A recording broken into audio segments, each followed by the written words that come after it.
CarePoint. So I'm sure you've gone on our website, and if you haven't, please go to our website and check out our CarePoint website. And the first feature here that I want to go over is the thermal entry screening. So an employee is going to be able to walk up to a clock and be able to do a punch-in action, and then they're going to come to a screening notice to let them know that their temperature is going to be taken. And then they're going to be presented with a questionnaire, and they can go through this questionnaire and they can answer yes or no, and that is all set up to be configurable, that you can set up the questions that you want. We have some defaults in there, but you can set up questions that you want, and the employee will say yes or no to these. And if they say no, they'll get moved on to the next slide. And then that's when the thermal scan will take place. The employee will get feedback on the screen, whether they're too close or too far away to read their temperature.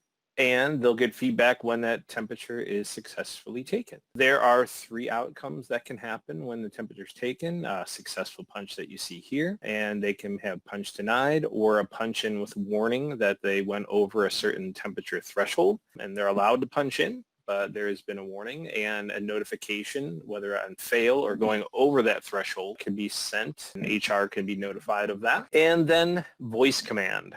To make the clock truly a touchless experience here, or an employee can walk up to the clock and they'll be able to trigger the clock and say hello. Then the clock will be waiting for that response. It'll bring up what functions they want to do. So if they want to punch in, they can say punch in, and they'll be walked through a process where they'll be able to be notified that their voice is being used. It gives indication on the screen of what it's listening for so that the employee understands what they have to respond with. The clock will come back and say, hello, what would you like to do? And it'll give them the options on the screen, and the employee can respond.